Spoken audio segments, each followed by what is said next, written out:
welcome to the deep dive. Thanks so much for tuning in today. Yeah, it's great to have you with us. We've gathered some really useful stuff today, focusing on how to sound a bit more natural when you're speaking English.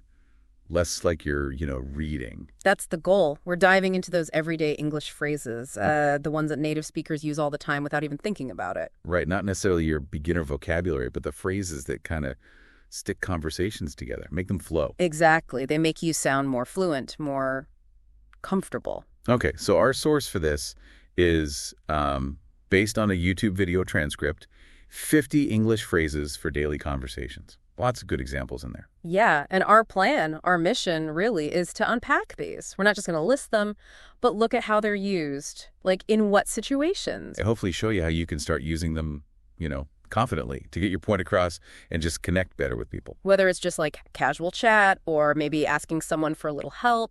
Okay, let's jump in. First things first, greetings.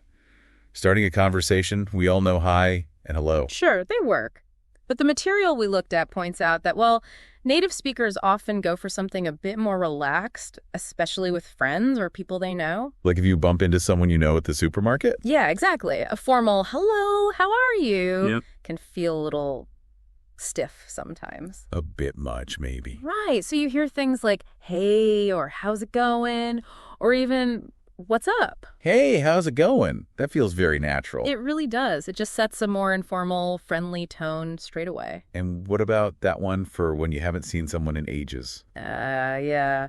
Long time no see.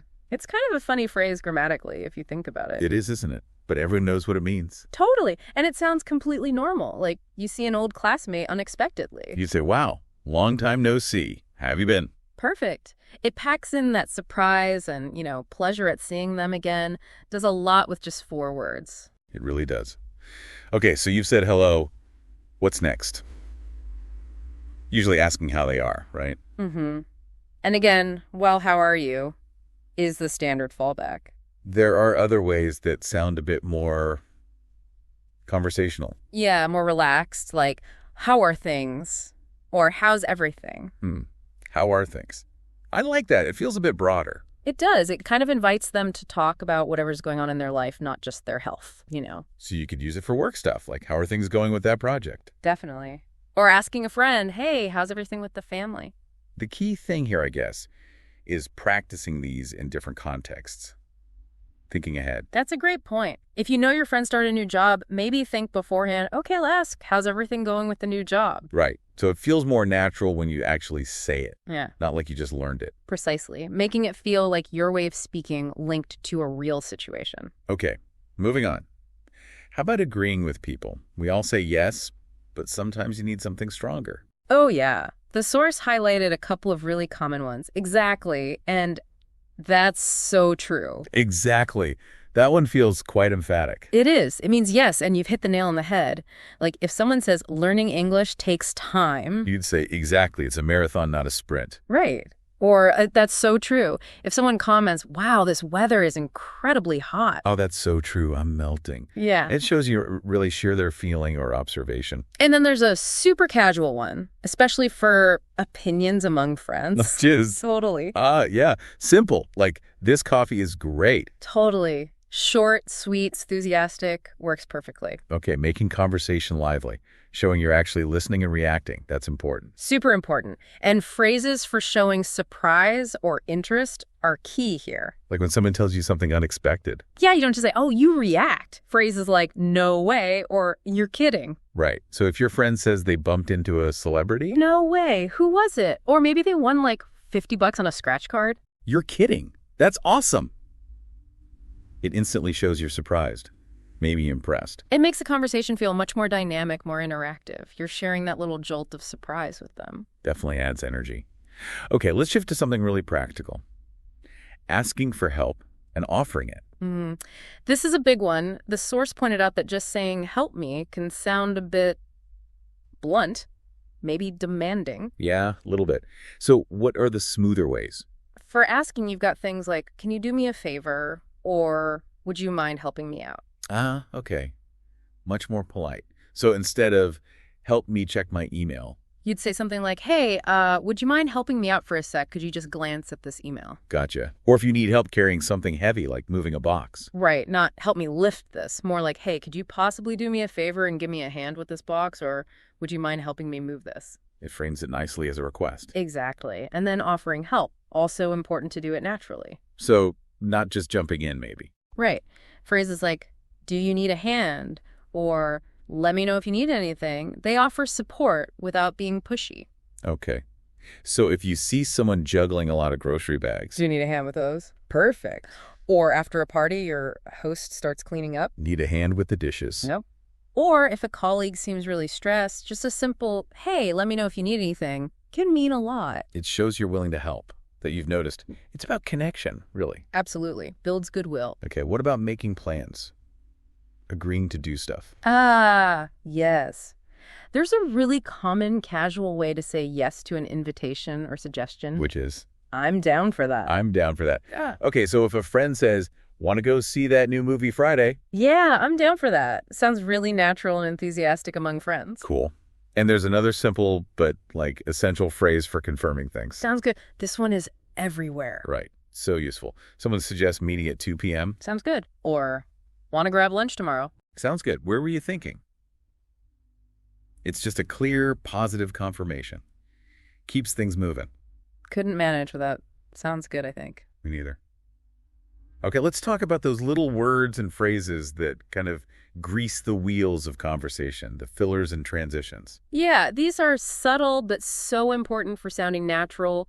Things that give you a second to think or check if the other person is following. Like, you know what I mean? Exactly. Or just tagging right onto the end of a sentence. We don't always need actual confirmation, do we? It's more about keeping the connection. Totally. If you're explaining something complex, it's kind of tricky, you know what I mean? Or describing a feeling, I was just so tired, right? It invites a nod, basically. It makes you feel shared. And what about when you do need a moment to think? Like if someone asks you a question you weren't expecting? Ah, the classic fillers. Well, let me think, They buy you time gracefully. So instead of just awkward silence if someone asks your favorite book, You could say, ooh, favorite book. Let me think. That's a tough one. Well, what I really loved recently was it just smooths over the pause, makes it sound more relaxed, more human. definitely less like a robot retrieving data.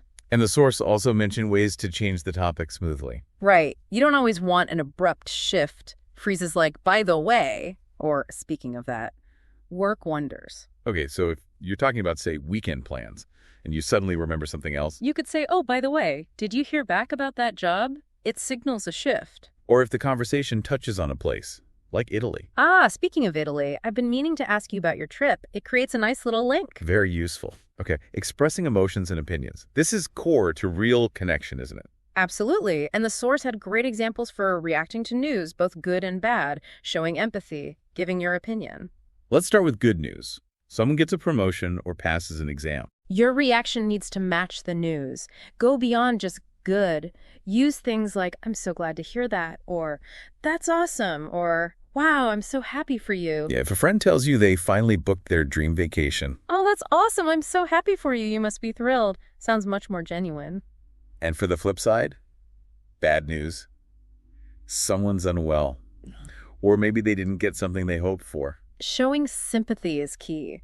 Phrases like, that's too bad, or oh no, I'm sorry to hear that, or that's really unfortunate. So if a colleague mentions their flight got canceled, Oh, that's too bad. What a hassle. Or if a friend didn't get the job they interviewed for. oh, I'm so sorry to hear that. That's really unfortunate. I know you wanted it. And the source mentioned adding a little something extra, like I hope things get better soon, or just showing you care makes a big difference. Definitely shows empathy. What about just showing you understand someone's feeling or situation, relating to them? Ah, yes, I get it, and I know what you mean. These are empathy powerhouses. I get it. Simple but effective. Totally. If someone's venting about being stuck in traffic, I get it. It's the worst. It validates their frustration. Or if they're describing difficulty concentrating with noise around. Oh, I know exactly what you mean. I need total quiet to focus. Creates an instant connection. Shows you understand their perspective. And when you want to give your honest opinion, maybe something a bit critical. Prefacing it can help, to be honest. Or, honestly speaking. Right. It signals you're being upfront, like, how was the movie? Well, to be honest, I thought it was a bit slow. Softens it slightly while still being truthful. Makes sense. And talking about future plans or intentions? Very common phrases are, I'm planning to, or I'm thinking of. So, I'm planning to start exercising more next month. Yep, or I'm thinking of traveling to Spain next summer. Clear, natural ways to express what you intend to do. Okay, nearly there. What about disagreeing politely and reacting to things that are just, wow? Yeah, disagreement first. Super important skill. You really want to avoid just saying you're wrong. Definitely not. So, what are the gentler options? The material gave several good ones. I see your point, but I'm not sure I agree with that. I get where you're coming from, but, or that might be true, but. They all acknowledge the other person's view first, don't they? Exactly. That's the key. So, discussing, say, the benefits of remote work, instead of remote work is bad. You could say, I see your point about flexibility, but I'm not sure I agree it boosts productivity for everyone. Right. Or talking about, I don't know, pineapple on pizza. Classic debate. You could say, I get where you're coming from. Some people love that sweet and savory mix, but personally, it's not for me. Respectful disagreement. Keeps the conversation friendly. And for those moments of real surprise or amazement, something crazy happens. Then you pull out the big guns. That's crazy. I can't believe it. No way. That's insane. Or, wow, that's amazing. Like if someone tells you they're moving to another country next week. No way. That's crazy. Tell me more. Or they saw something incredible on vacation. Wow, that's amazing. You actually saw the Northern Lights. Yeah. Shows real engagement and astonishment. Makes the storytelling much more fun, too. Okay, last bits. Reassurance and wrapping up conversations. Crucial social skills. If someone makes a little mistake, spills something, apologizes for being late, reassurance is needed. So phrases like, don't worry about it. It's not a big deal. No problem at all. It's okay. Or the very common, no worries. Right. Someone bumps into you and apologizes profusely. Oh, no worries. It's fine. Or they forget to bring something they promised. Hey, don't worry about it. It's not a big deal. Puts them at ease immediately. Smooths over those potentially awkward moments and then saying goodbye. Beyond just bye. Yeah, warmer, friendlier options like, I'll catch you later. Talk to you soon. Take care. See you around. So ending a phone call, you might say. All right, well, I gotta go, but talk to you soon. Or leaving a friend's place. Okay, see you around. Take care. Nice. And those quick replies to, thank you. Yeah, often instead of, you're welcome, especially casually, you'll hear, no problem. Or, anytime. Thanks for lending me that book. No problem. Thanks for the help. Anytime. Very common, very natural. So, looking back at everything, the big takeaway from the source material wasn't just knowing these phrases exist. No, not at all. It was about practice, making them automatic. Right. Fluency comes from actually using them consistently. The transcript really emphasized practicing often, even just talking to yourself, weird as that might sound. Running through mini dialogues in your head, Right. or saying them out loud while you're doing dishes or something. Exactly. Using practice exercises, imagining scenarios, the more you connect the phrase to a real feeling or situation, The more likely it is to just pop out naturally when you need it. that's the goal. Automaticity. So you're not mentally searching for the phrase, it's just there. That's what makes speaking feel smooth and helps you connect better. It really seems like these everyday phrases are the secret sauce, in a way. They add the personality, the nuance. They absolutely do. They move you from just functional communication to sounding, well, like yourself in English, more natural, more comfortable. So thinking at a final takeaway for everyone listening, what's the challenge? Building on what we just said about practice. How about this? Pick just one phrase, or maybe two if you're ambitious. Okay, just one or two from today that kind of stuck out to you. Maybe, sounds good, or I get it, or no way. Right. And then make a conscious effort to use it today in a real conversation if you can. Or even just imagine a situation clearly in your mind. Who were you talking to? What did they just say? Right. And then say your chosen phrase out loud. See how it feels. Does it make the imaginary interaction feel different, more natural? It's about taking that first step to actively using it. That's a great practical challenge, making it real right away. Yeah. That's how these things start to stick. Well, this has been really insightful. Thanks for joining us on this deep dive into sounding more natural in English conversations. My pleasure. Keep practicing, keep listening, and enjoy connecting through language. Okay, let's unpack this. Welcome to the deep dive. Hello. Today we're tackling something a little different for our source material. Not the usual research paper or, dense article. Right. We're looking at excerpts from a YouTube video transcript. Exactly. And this one is actually from language learning content. It's designed specifically for practicing English. Yeah, so not aimed at experts, but students. People working on listening, speaking skills. It's got a sample conversation, then vocabulary, some practice instructions. Precisely. So our mission here, it isn't just about understanding the simple dialogue itself. It's more of a deeper dive into what we can learn by looking at the learning material. Analyzing the tool itself. Yeah. What insights are kind of embedded within this content? Even if it's designed for, basic language learning, what might it tell us about communication or problem solving, maybe even the learning process? It's a really interesting angle, actually, treating the teaching aid as the subject. And it shows us the kinds of everyday situations and concepts they think are foundational, important enough to teach someone new to the language. Absolutely. Okay, so let's start with the core scenario that the source gives us. We're basically dropped into a chat between two characters, Sarah and Jake, and they're facing a challenge that, well, a lot of us might remember from school days, perhaps. The science fair. Ah, the science fair, a classic. And the source, it immediately sets up Jake's mindset. Sarah asks if he's ready, and he just goes, not really, I don't know what to make. Yeah, that perfectly captures that feeling. Right, being totally stuck. He's hit a wall before he's even started. Complete creative paralysis. And he nails the problem, the sheer lack of originality he sees. Says everyone else is doing the same old projects.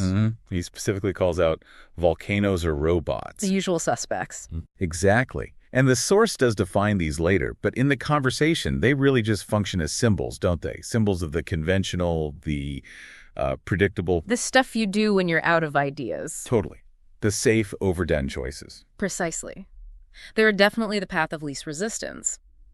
But, crucially, that's not the path Sarah and Jake want. The source makes their shared goal really clear.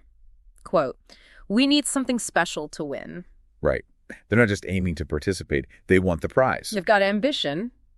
And getting something special when your starting point is just, volcanoes or robots. Well, that needs a shift, doesn't it? You have to break away from that familiar ground. Which brings us neatly to the turning point in this little dialogue. This is where the source brings in the main concept, the thing that changes everything. Okay. Sarah makes this crucial suggestion. She says, let's try to think outside the box. Yes. And this is the idiom the source actually highlights for the learner. It explains that think outside the box means to have a new or creative idea or to try something different. Simple definition, but really powerful in this context. It totally shifts the energy, doesn't it? It's like an invitation, maybe even an instruction, to just ditch the conventional stuff. Yeah, permission granted to stop thinking about those tired old volcanoes and robots. Exactly. It reframes the whole problem. It stops being about making a slightly better volcano and starts being about inventing something, new, or at least new to them. It pushes them towards innovation, even if it's just, for a school science project.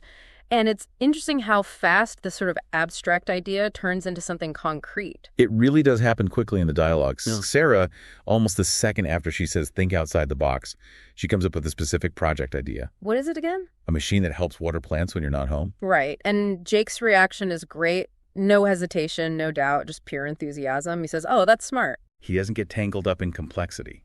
He sees the potential straight away. And, importantly, he sees how they could actually build it. He immediately thinks about the how. And the source lists the materials for this smart idea, and they are incredibly simple. What were they? A bottle, some string, and a timer. That's it. Basic, everyday items. You probably have them in your house right now.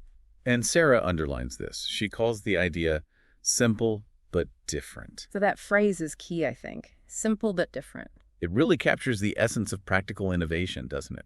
It doesn't need to be super complex, just a novel approach compared to, volcanoes. It shows that thinking outside the box isn't necessarily about difficulty. It's more about perspective, applying things differently. And it's tangible. It's practical. It solves a real, if small, problem people might have. And you can see it energizes them. The dialogue wraps up with this renewed sense of purpose, immediate action. They decide, let's start tonight. Driven by that shared goal, let's win that prize. So yeah, within this really short exchange, meant for language learners, the source material actually demonstrates the power of just shifting your mindset. Definitely. The suggestion to think outside the box takes them from being frustrated and stuck in conventional thinking. To having a practical, innovative idea that actually motivates them. Yeah, it's like a mini story arc of problem solving through creativity. And this little story, it perfectly sets up the vocabulary that the source wants to teach. Right. The source grounds it all in some very common words. Starts with science fair. The setting. Exactly. Defined for learners simply as a school event where students show science projects. It's the backdrop, the challenge driving it all. And the example they give, Tom won first prize at the science fair, directly echoes Sarah and Jake's ambition. Makes their frustration meaningful. Then it focuses on those examples of the uninspired ideas. Volcanoes. Right. Defined as mountains that can explode with fire, smoke, and lava. The source even mentions a candy corn volcano. Huh. Right. Showing that even variations are still basically the same old thing. These represent being stuck firmly inside the box. They're the default. The safe bet that Jake knows won't win them anything special. And the crucial contrast, the phrase that unlocks the solution, is the idiom we talked about. Think outside the box. Which the source defines again here. Yep, reiterates.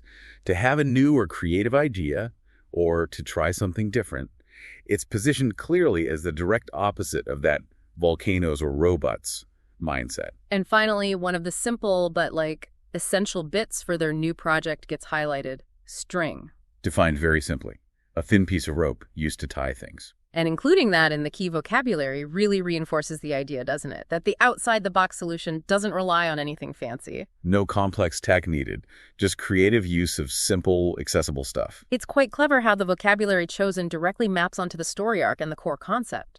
It really is. Yeah. You've got the setting, science fair. Yeah. The problem, volcanoes, robots. The strategy, think outside the box. And then a key piece of the simple solution, string, all explicitly taught. And this very deliberate structure, it points to the purpose behind the source material, the reason it exists. While we're here analyzing the content for its own insights. The source itself is explicitly a tool for learning English. Exactly. The source even lays out a clear learning framework. It mentions listening practice, vocabulary review, comprehension questions, the listen and answer part. Right. And then shadowing practice, where the learner actually repeats the lines of dialogue. That structure is really telling. It shows this isn't just some random conversation they recorded. It's a carefully built exercise. Mm-hmm. They picked this simple scenario, the science fair problem, the creative solution, because it works. It naturally embeds useful, common vocabulary and a really important idiom like think outside the box. All within a clear, easy-to-follow story. And it's designed for repetition, for active engagement. By listening, reading, understanding, and then actually saying the lines, learners are meant to internalize not just the words. But the context, the concept behind them, too. Exactly. They're practicing the language, yes, but also implicitly a practical approach to problem solving. It's kind of a microcosm of how language carries ideas and, well, ways of thinking. Okay, so if we peel back the layers of this simple English lesson, what are the main takeaways we can pull out for ourselves, beyond just the vocabulary? Well, I think the biggest insight is seeing so clearly how just changing your perspective can unlock solutions. You know, Jake was completely stuck. Right, stuck within those conventional limits of volcanoes or robots. Yeah. Frustrated because he couldn't find a special idea in that narrow space. But then Sarah's suggestion, that simple phrase, think outside the box, it just broke the deadlock. It wasn't about finding a slightly better volcano. No, it was about looking for something else entirely. And that immediately led them to that simple but different idea, the plant waterer. Using just basic stuff. Which took the problem from being this source of frustration to an exciting, doable challenge. It makes that often abstract idea of creative thinking feel very concrete, very actionable. It really does. It suggests it's not some kind of magic. It's a deliberate choice. A choice to look beyond the most obvious answers, the most common ones. And the fact that the solution uses just a bottle, string, and a timer, that's a powerful point too.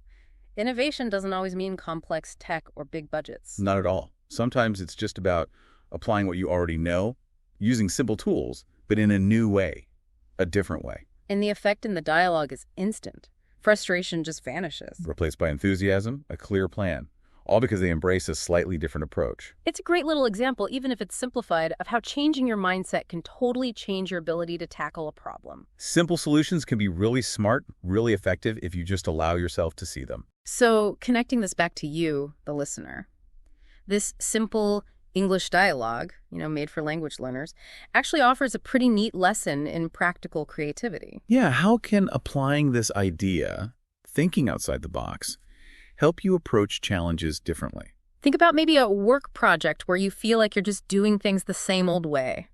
Or a personal task that feels a bit overwhelming, maybe even when you're trying to learn something new. Are you, perhaps without realizing it, limiting yourself to the volcanoes and robots of that situation, the standard options? This source kind of nudges us to actively question the obvious. What if you deliberately looked for an alternative path? What if the really smart, effective solution is also the simple one, just hiding slightly outside that conventional frame? Exactly. Which leaves us with a final thought to maybe mull over. Okay. What everyday volcanoes or robots might you be accepting right now as if they're the only options you have? And what simple but different ideas could you potentially uncover? Just by making that conscious choice, that deliberate effort to think outside the box in that specific area. It's a surprisingly powerful concept, isn't it? Delivered unexpectedly inside a basic language lesson. Definitely food for thought.